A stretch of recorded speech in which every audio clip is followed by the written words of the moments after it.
وہ جو میں نے ایک عمران خان کی تقریر پر حمایت کر دی تھی, اس میں بہت سارے اپنے کٹ گئے. میں نے تقریر کی حمایت کی, اس میں بھی شروع میں اور آخر میں بڑی تمہید تھی کہ اس کو آپ کوئی سیاسی رخ نہ دیں, یہ کوئی JUI کی مخالفت نہ سمجھیں یا مسلم لیگ کی مخالفت نہ سمجھیں. ایک ملک کے وزیر اعظم نے اسپیچ کی ہے.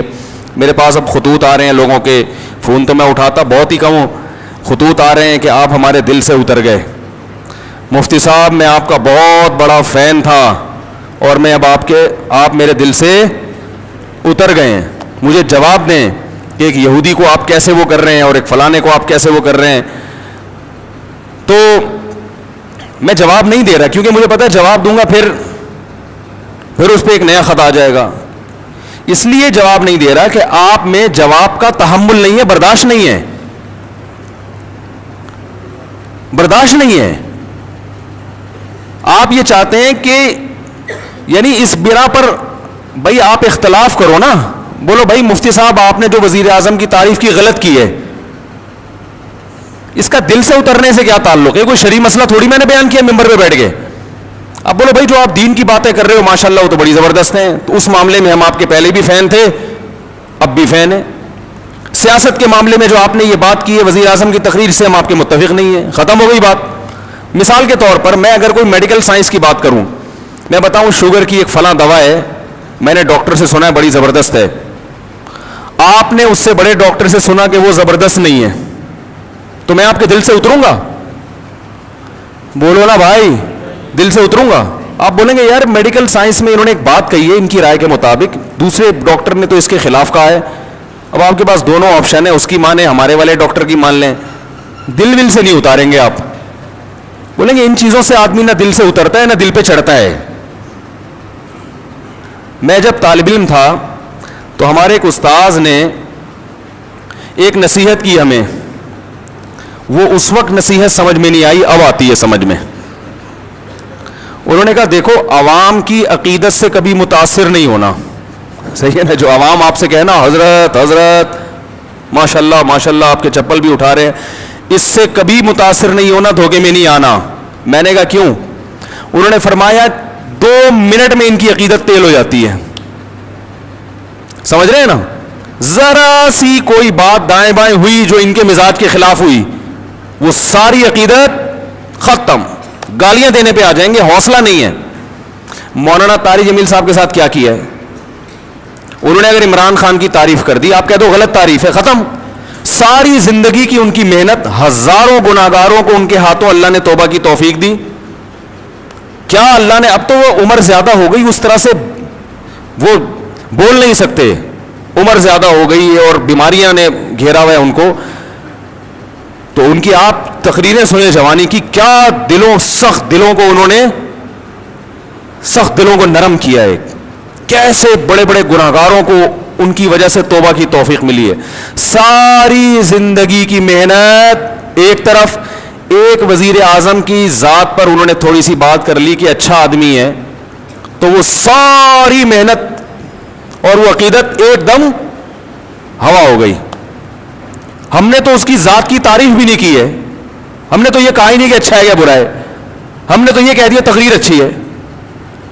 اس پہ خطوط آ رہے ہیں آپ ہمارے دل سے اتر گئے. میں کوئی کہہ رہا ہے میں 8 سال سے سن رہا تھا, کوئی کہہ رہا ہے میں 15 سال سے سن رہا تھا, کوئی کہہ رہا ہے میں جناب آپ کو, میں تو ساری رات آپ کے بیان بیٹھ کے سنا کرتا تھا, سوتا نہیں تھا, لیکن آپ میرے دل سے ہمیشہ کے لیے اتر گئے ہیں.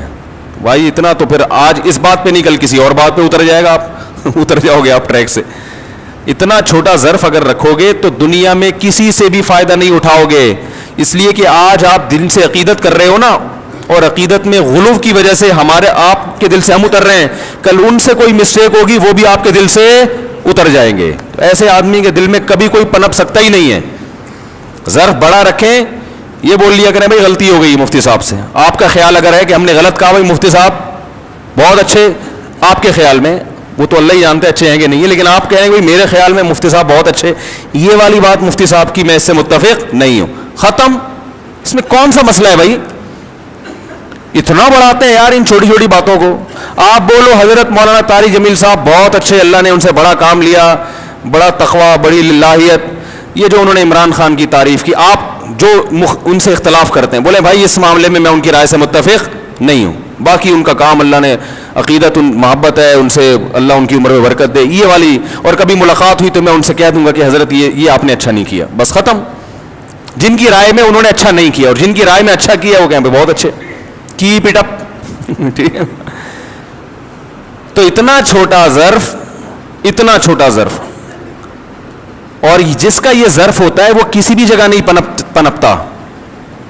دیکھو رسول اللہ صلی اللہ علیہ وسلم نے ارشاد فرمایا, خواتین سے خطاب کیا کہ عورتیں جہنم میں مردوں سے زیادہ ہوں گی. خواتین نے پوچھا کیوں؟ اس حدیث میں تو ہے عورتیں زیادہ ہوں گی, دوسری حدیث میں آتا ہے جنت میں بھی عورتیں زیادہ ہوں گی, ایک اور حدیث ہے. یہ میں اس لیے کہہ رہا ہوں کہ خواتین ڈر جاتی ہیں کہ ہم یہاں بھی وہاں بھی, یہ کیا مذاق ہے. وجہ اس کی یہ کہ خواتین کی آبادی ہی زیادہ ہوگی, تو ظاہر ہے ادھر بھی زیادہ تو ادھر بھی زیادہ. تو پوچھا گیا بھائی وجہ کیا ہے؟ آپ نے فرمایا تکفرن العشیر, شوہر کی نافرمانی کرتی ہو. ناشکری, نافرمانی نہیں, کفر کہتے ہیں ناشکری کو. کیسے ناشکری؟ فرمایا ساری زندگی کھلاتا ہے پلاتا ہے. آج کوئی مرد بیوی کو چھوڑ دے, بیچاری کا کیا پرسان حال ہوتا ہے ہمارے معاشرے میں. گھر اس کو لے کے دیتا ہے, گیس بجلی کا بل, چھت مہیا کی, اس کو تحفظ دیا, اس کی اولاد کا ہمیشہ کے لیے محافظ بنا, اتنے بڑے بڑے انعامات احسانات. اور نبی نے فرمایا کسی دن تھوڑی سی اونچ نیچ ہو جائے, اس کی تنخواہ کم ہو گئی بیچارے کی, اب گوشت نہیں لا پا رہا, توریوں پہ گزارا کروا رہا ہے, ناشتے میں انڈے کا انتظام نہیں کر سکا, آج بیگم بغیر ناشتے کے رہ لو, آج ناشتہ نہیں کرتے, ٹھیک ہے نا, تھوڑی تنخواہ میری, حالات ٹف چل رہے ہیں, یا ناشتہ کرو مگر انڈا نہ منگواؤ, پراٹھا ڈبو کے, مفتی صاحب نے کہا ڈبو کے کھانے کا اپنا ہی مزہ ہے, تو آج ہم پراٹھا چائے میں ڈبو کے کھا لیتے ہیں. تو نبی صلی اللہ علیہ وسلم نے فرمایا کبھی کچھ ہو جائے نا تو کیا عورت تانا کیسا دیتی ہے, ما رأیت منک خیرا قط, میں نے کبھی بھی آپ سے خیر, سب عورتیں نہیں لیکن بہت سی عورتیں یہ کام کرتی ہیں کہ میں نے آپ سے کبھی خیر نہیں دیکھی, میں اس گھر میں آئی ہوں مجھے ملا کیا ہے.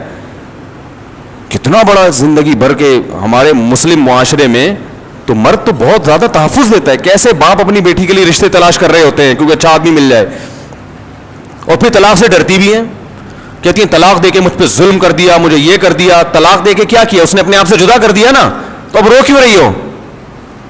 اس کا مطلب وہ نہ دیتا تو تم پر احسان تھا اس کا کہ اس نے تمہیں ٹھکانہ دیا ہوا ہے. اور دینا غلط سمجھا جاتا ہے معاشرے میں, اس لیے کہ وہ جو تمام تحفظات اس نے دیے ہوئے تھے وہ تم سے چھین لیے ہیں, تو نقصان عورت کا ہوتا ہے کہ نہیں ہوتا؟ تو کتنی بڑی فضیلت ہے. لیکن نبی نے فرمایا کہ تکفرن العشیر, جو عشیر ہے نا ہمیشہ ساتھ رہتا ہے, تو اس کی ناشکری کرتی ہو. تو بھائی اس سے صاف پتہ چلتا ہے کہ جب کسی کی خدمات زیادہ ہوں, باپ اور ماں کا بھی یہی حکم ہے, ابا کو برداشت کرنے کا حکم ہے کہ نہیں ہے؟ آپ کے والد صاحب اگر آپ JUI میں اور ابا PTI کی تعریفیں شروع کر دیں عمران خان کی, ابا کو بولو گے ابا آپ میرے دل سے اتر گئے؟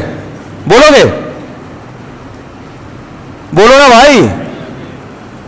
آپ JUI کے ہو, آپ دھرنے میں شرکت کے لیے جا رہے ہو اور ابا نے کہا عمران خان زندہ باد, آپ بولو گے یار ابا ایسی باتیں نہیں کرو یار, بس یہی بولو گے نا, ابا یہ نہیں کرو یار, میں دھرنے میں جا رہا ہوں, آپ کہہ رہے عمران خان زندہ باد. آپ ابا کو لکھ کے دو گے ابا آپ میرے دل سے اتر گئے, ابا بولے گا دفع ہو یہاں سے, میں تیرے دل سے اتر گیا, تو میرا باپ ہے جو میرے تانے دے رہا ہے, دل سے اتر گیا, تیری اوقات کیا؟ باپ یہی کہے گا نا, میں نے جنا ہے تجھے, ساری زندگی میں نے کھلایا پلایا. تو ماں کو بھی کوئی تانا نہیں دے سکتا.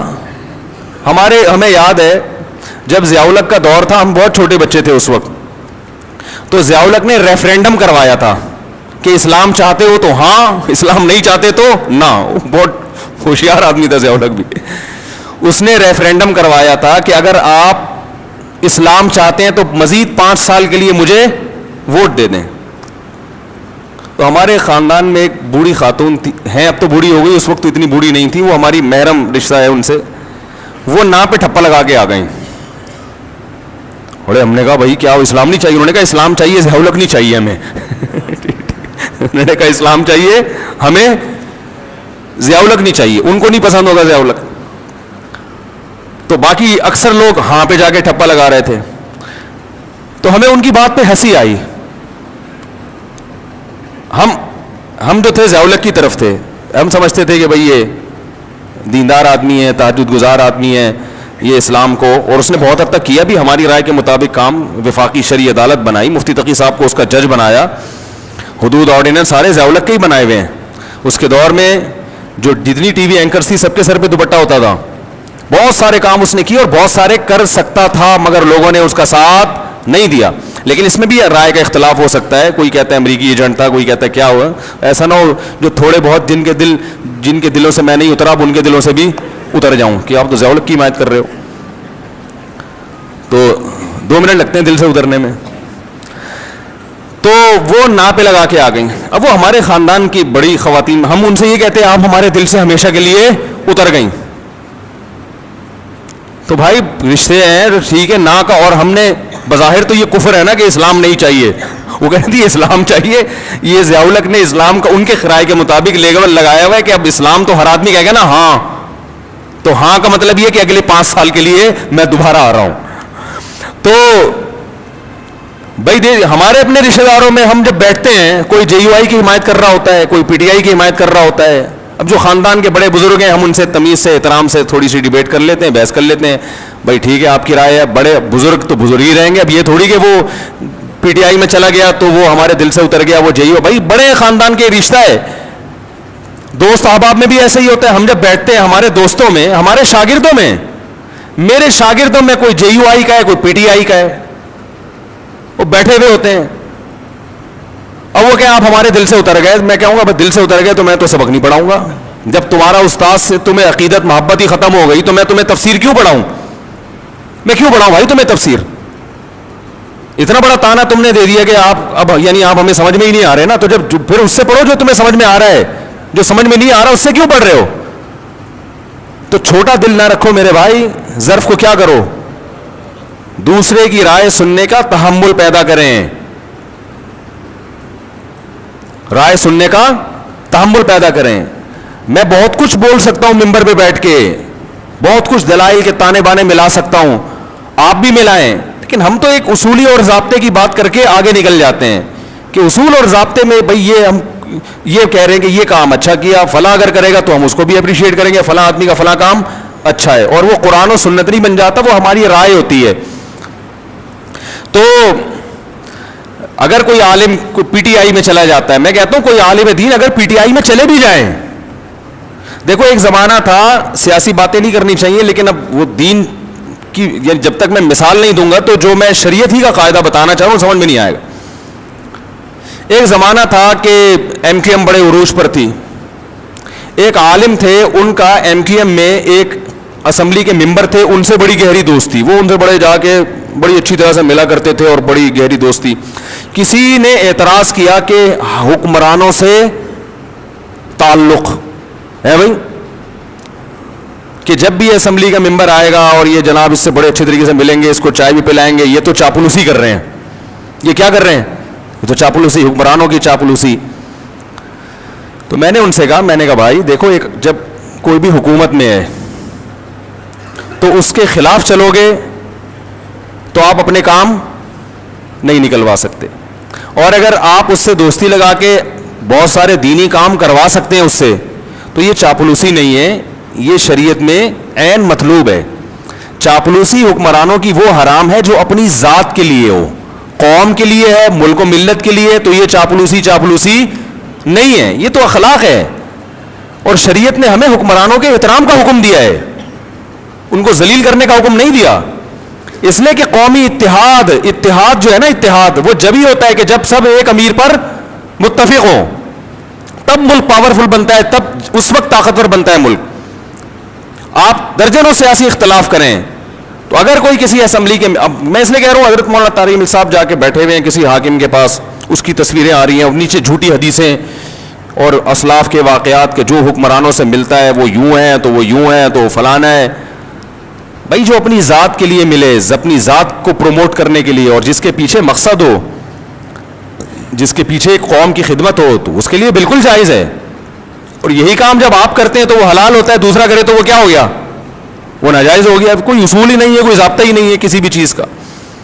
تو خلاصہ یہ نکلا کہ تھوڑا سا ظرف کو بڑا رکھیں, اختلاف رائے کا تحمل کریں کہ اس کی یہ رائے ہماری. دیکھو یہ ہمارے اکابر میں اس سے بھی بڑے بڑے اختلافات ہوئے ہیں.